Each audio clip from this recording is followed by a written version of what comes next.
talking about a large person. I mean, this girl was fat and ugly. Ooh, she ugly. Ugly? How ugly? I took her to the beach. They asked me what I used for bait.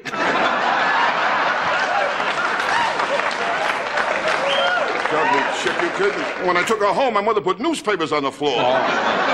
Rodney Dangerfield made everyone in the room lose control the exact moment they thought they'd adjusted to whatever he'd say next. Man, I got a niece, an ugly girl. She got married. She's happy. She married an ugly guy. Right. And today they got two very ugly kids. Ugly kids, yes. In fact, they're all so ugly in a family album. They only keep the negatives. This is Rodney Dangerfield making everyone laugh uncontrollably. Rodney's absurd morning exercise. Right, Every day there's something, Johnny, you know? Something, Today's yeah. been a terrible day today. What happened today? I got up this morning, did my push-ups in the nude. I didn't see the mousetrap.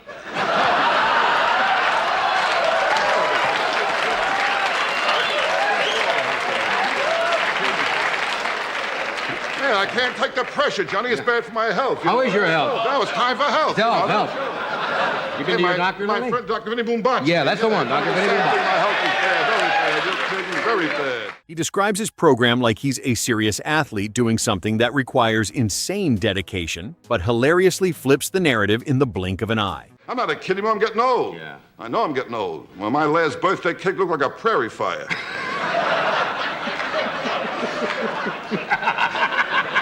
You know how it is. I know I'm getting old. At my age, I want two girls at once, you know. Yeah. Yeah, if I fall asleep, they got each other to talk to.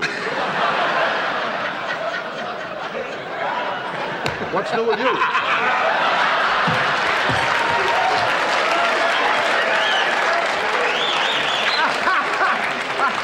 Rodney's take on classy people. But sometimes I meet people, they act too classy, you know what I Classy mean? people, Yeah. huh? Like a lot of women, sometimes they act so classy. Like a woman has to go to the bathroom. She never says, I'm going to the bathroom. She's not going to powder my nose. Yeah. You know? I mean, if that's where her nose is, she's in a lot of trouble. You know? Yeah. A lot of strange people out there. Yeah, strange people. I met a guy last week with a problem, though. Strange guy? This guy he told me he had an affair with a girl 3 months ago. He's going nuts. He didn't know what to do. He told me what happened was the rabbit didn't die. It just stays in critical condition, you know? Well, you know, everybody has problems. In fact, I was talking to my brother the other day, you know? And actually, I said my brother, he's my half-brother. Half-brother. Yeah. Well, we have the same parents. He's just that way. Oh, I see. He questions which body part refined women are calling a nose when they announce they're going to powder it, converting a polite expression into an image nobody can stop picturing. Why he prefers The Tonight Show over everything else. Well, it's always a pleasure to be here. I mean, people are nice. So you treat me right, you know? Right, so. I did another talk show. I got no respect at all. I mean, it was my turn to sit down. They wouldn't move over.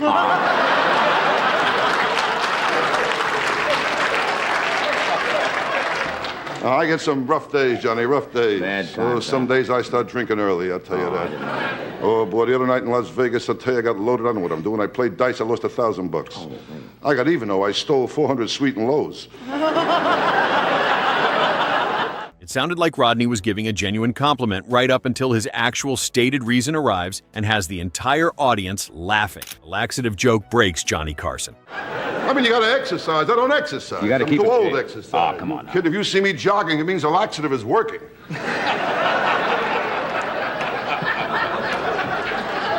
Now, the other day I took a laxative, started to work in a bank, and banks have no men's rooms, you know. Only for the employees. If you work, they can use the men's room.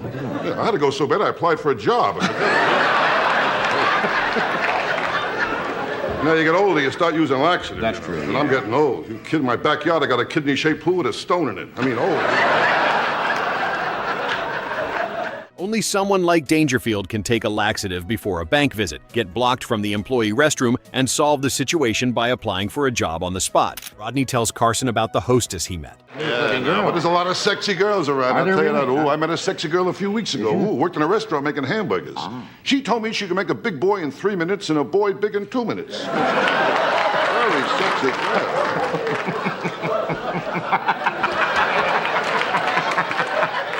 Now, you meet girls, though, you can't believe them. You can't believe them. of course not. I was with one girl, she said, I don't do this normally. I said, it's all right, I'm a little weird myself, you know. One time, he allowed himself a hopeful beat to consider that this encounter with a lady might end differently. Of course, ends with him getting a joke out of it and no action. Rice diet line breaks the room. I tell you what, me, nothing works out, you know.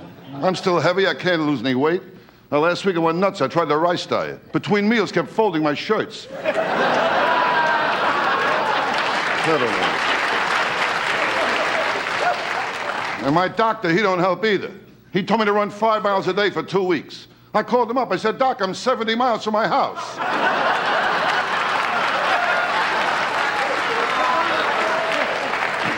What a doctor. Oh, one time I saw him, he gave me sleeping pills. He told me to take them whenever I wake up.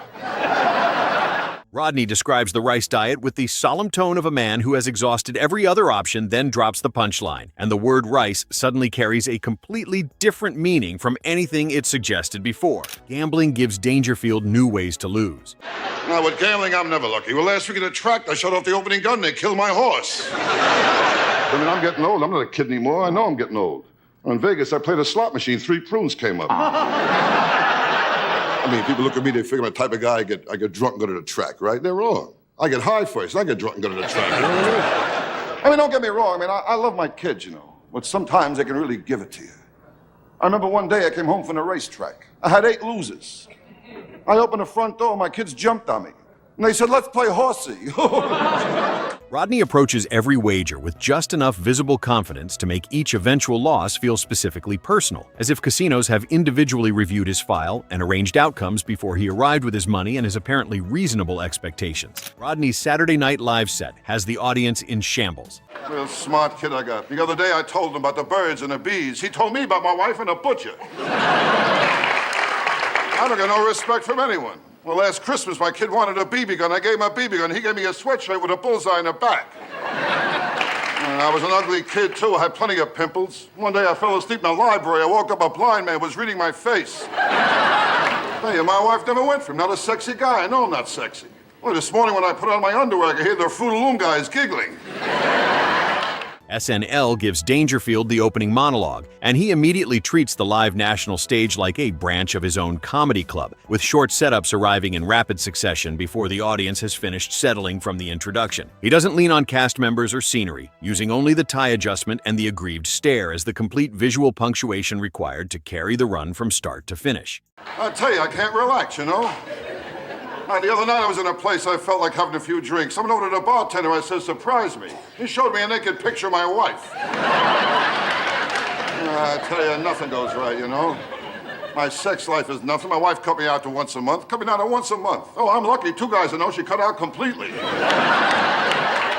you kid, I know I'm ugly. I stuck my head out the window, got arrested for mooning. I tell you, I went through plenty. When the first time I hitchhiked, I got beat up. I used the wrong finger. Laughter repeatedly overlaps the next setup, and by the end, a major NBC production transformed into a direct stand-up assault conducted entirely on Dangerfield's terms. His wife kisses the dog, but avoids him. Man, I tell you, I can't relax, you know? My dog drives me nuts. My dog. He wants me to mate him. I wouldn't mate him. Let him go through what I go through. I mean, last week was rough. Are you kidding? Last week I looked up my family tree. 2 dogs were using it. I mean, when I was a kid, it was different. I had it rough. When I was 2 years old, my parents got a dog, and I was jealous of the dog. So they got rid of me. My wife, I got no sex life. The dog keeps watching me in the bedroom, wants to learn how to beg. I told him to watch my wife and learn how to roll over and play dead.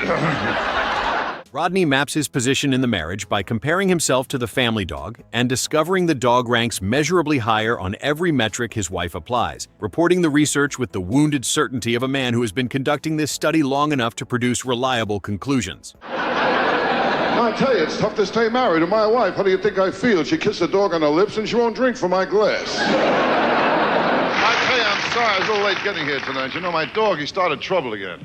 I mean, I got a dog, he tries to run the whole house. Well, the other night he started trouble. He went over the front door, he started to bark. I went over, I opened the front door.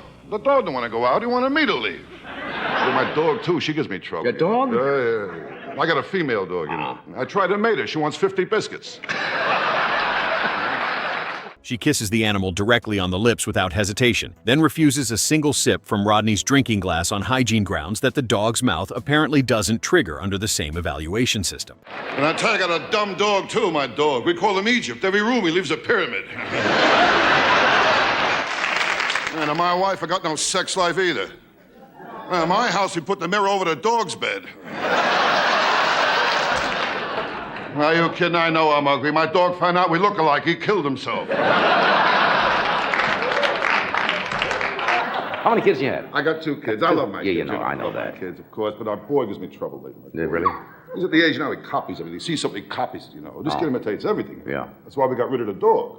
You all right? The joke confirms that even a pet with no social standing generates less genuine revulsion from the woman who feeds both of them than the man whose glass she won't approach without a visible expression of concern. Christmas becomes another personal disaster. I mean, the kids today, they got it too good. When I was a kid, it was different. I had it rough. Well, Christmas, I got batteries, toys not included. I don't get no respect from anyone. Well, last Christmas, my kid wanted a BB gun. I gave him a BB gun. He gave me a sweatshirt with a bullseye in the back. I mean, I'll tell you, my wife isn't too smart, you know. Well, she wouldn't buy Christmas seals. She said she wouldn't want to feed him. I mean, this girl was fat and ugly. Ooh, was she ugly? Ugly, huh? How ugly? Well, Christmas, they hang her and kiss the mistletoe, okay? She's ugly, I'm telling you.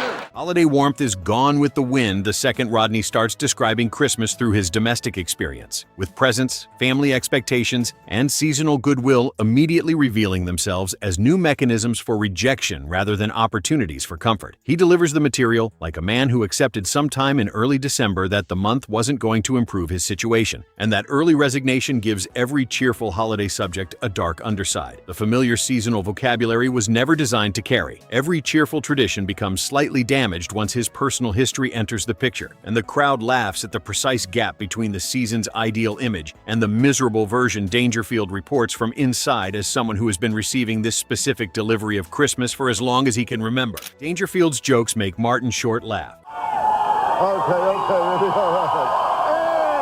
all right. I'll tell you one thing, though, Martin, you gotta watch your drinking, I'll tell you that. I mean, I solved my drinking problem. I joined Alcoholics Anonymous. I still drink, I use a different name, that's all. Oh, what can I tell you, but Kevin, how are you, baby, huh? Hey, Rodney, what's up, man? Going along, trying to make the most of it, you know. Yeah. How about Vegas is something, isn't it? Oh, really something, Vegas. A lot of things people don't know about Vegas. Yeah. You know, right here, the population never changes. Never. Every time a kid is born, some guy leaves town. Hey! Martin Short is already one of the most kinetic performers Jay could place beside anyone, yet Dangerfield still pulls the segment toward his own tempo with the patient confidence of someone who has been slowing rooms down long enough to know they'll follow. One time I took out a belly dancer. She told me I turned her stomach. And one time they fixed me up with a girl. I got stuck, I'll tell you that. Yeah, blind date like, you know? Yeah, they told me she had early American features. Yeah, she looked like a buffalo.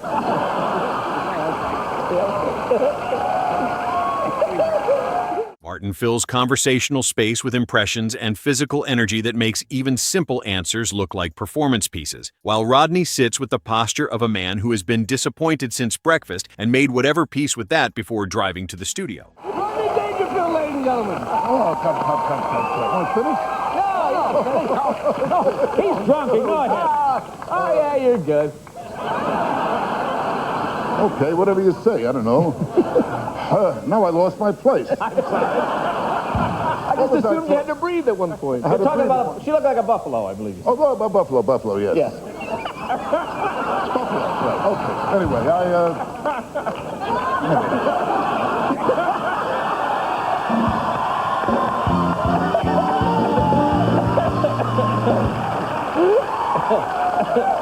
The brightness of Martin's style makes Dangerfield's weary delivery sound even drier by contrast, and the audience starts anticipating that every topic Jay introduces will somehow end in humiliation before either guest finishes responding. By the close, Jay and Martin look less like fellow guests and more like two delighted witnesses to Rodney taking control of a couch he was technically only sharing. The Mike Douglas set cracks up the crowd.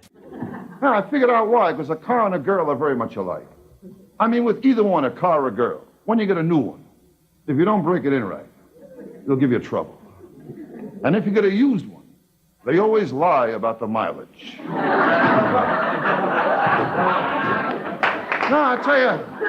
I tell you with cars, you don't know who to believe. I remember one time I had my car fixed. It went in one place. The guy gave me an estimate for $100. I got the bill. It was $200. I said to him, how about the estimate for $100? He says, you're right. I forgot. That meant you $300. This underappreciated late 60s Mike Douglas show appearance reveals a Rodney whose famous identity was already remarkably complete years before the broader audience had developed sufficient exposure to fully register what they were watching. He walks onto a polite daytime stage built for cheerful celebrity conversation and immediately introduces a much harsher comic rhythm, without appearing to notice the contrast between his frequency and the surrounding programming environment. The darker hair and younger face look different, but the voice, the pacing, and the aggrieved stare underneath every setup are unmistakably the same machine running at the same speed that would still be running decades later. Watching him perform before fame at this time, the early Mike Douglas material confirmed the specific persona didn't develop gradually, but arrived essentially complete long before the right broadcast format found it. This 1969 appearance closes this collection perfectly because it answers the question all the other clips raise without directly addressing, which is where this specific comedy came from before the Carson couch received the version their audiences remember. Nobody compared to Rodney Dangerfield could make every room he entered immediately understand that whatever was about to happen next was going to be the most efficiently devastating version of human humiliation currently available anywhere in the building. Let us know which of his jokes made you laugh and subscribe for more comedy recaps of classic stand-up icons and Tonight Show guests.